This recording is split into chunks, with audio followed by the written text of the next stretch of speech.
নি হাও শিয়ে শিয়ে চিয়েন। যারা চীন থেকে ভিডিও দেখছেন বুঝতে পারছেন আমি কি বলছি। নি হাও মানে হ্যালো, আর শিশি মানে হচ্ছে কি শিয়ে শিয়ে মানে থ্যাংক ইউ। চীনকে বিশেষ ধন্যবাদ। বিপদে বন্ধুর পরিচয়। তবে আমি পুতিন কাকুর কাছ থেকে আরেকটু এক্সপেকটেশন চাইছিলাম।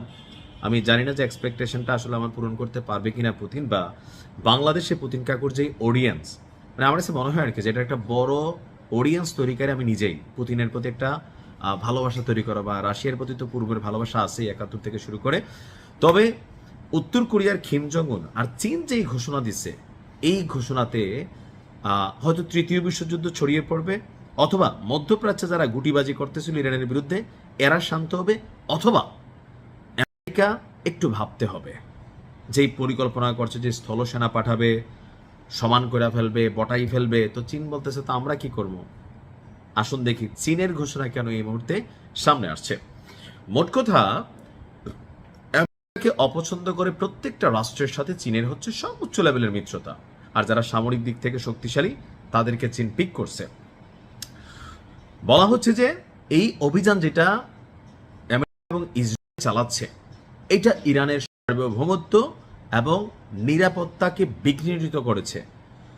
তো এখন যে বিঘ্নিত হচ্ছে, চীন কি করবে? চীনের বক্তব্য হচ্ছে ইরানের সার্বভৌমত্ব এবং নিরাপত্তা রক্ষায় তেহরানের পাশে নিজেদের অবস্থান প্রকাশ করেছে যে আমরা সাথে আছি। পাশাপাশি এই ধরনের অভিযানকে জঙ্গলের কালা আইন এই হিসাবেও তুলনা করা হয়েছে চীনের পক্ষ থেকে। চীনের রাষ্ট্রীয় গণমাধ্যম সিসিটিভি এবং সিনহুয়ার, সিসিটিভি মানে এখান থেকে শব্দটা আসছে আমি জানি না, এটা চীনের রাষ্ট্রীয় গণমাধ্যম। সিসিটিভি বলছে চীনের পররাষ্ট্রমন্ত্রী ওয়াং ই, ওনার নাম, চীনের পররাষ্ট্রমন্ত্রী আব্বাস আরাকচিকে ফোন করে বেইজিং এর অবস্থান পরিষ্কার করেছেন। চীন বলছে চীন এবং ইরানের মধ্যকার ঐতিহাসিক বন্ধুত্বকে বেইজিং অত্যন্ত গুরুত্ব দেয়। ইরানের সার্বভৌমত্ব, নিরাপত্তা, আঞ্চলিক অখণ্ডতা এবং জাতীয় মর্যাদা রক্ষায় চীন পূর্ণ সমর্থন জানাচ্ছে। পাশাপাশি ইরানের বৈধ অধিকার এবং স্বার্থ রক্ষায় পাশে থাকবে বেইজিং। ওয়ারের ডায়ালগ সে অর্থাৎ ধন্যবাদ।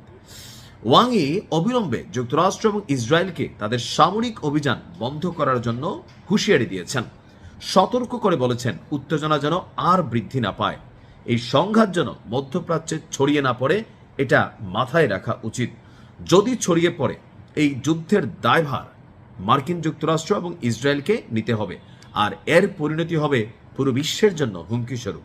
চীন তার বন্ধুত্বের প্রতি সম্মান জানায়, বন্ধুর নিরাপত্তা স্বার্থ রক্ষায় চীন সবসময় পাশে থাকবে। এই ডায়লগগুলা এখন চীনরা হালকা নিয়েন না। মার্কিন যুক্তরাষ্ট্রের পরে সারা পৃথিবীকে যদি কেউ লিড করে, এটা হচ্ছে চীন।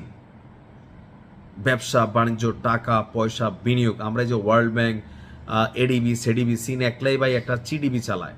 হ্যাঁ, চায়নারা বিভিন্ন দেশে আপনার বিনিয়োগ করে হিউজ টাকা পয়সা, এবং কি সামরিক দিক থেকেও বিশ্বের সবচেয়ে বড় সেনাবাহিনী কার? চীনের। এই মুহূর্তে বিশ্বের সবচেয়ে বেশি সামরিক সক্ষমতা চীনের, তবে পারমাণবিক দিকে একটু পিছিয়ে আছে, যেখানে আবার আগানো। তো সবকিছু মিলে চীন হচ্ছে আমেরিকার আগামী দিনের প্রতিদ্বন্দ্বী, এমনকি বুক ফুলাইয়া চলে। তো সেই জায়গা থেকে চীনের এই মুহূর্তে এমন অবস্থানকে আমি ধন্যবাদ জানাই, যে এই কথাগুলা, যে কাজগুলা দরকার ছিল আমাদের আরব রাষ্ট্র ওআইসি এদের করা, এই কাজগুলা করে দিচ্ছে চীন। আল্লাহ হেফাজত করুক। আসসালামু আলাইকুম।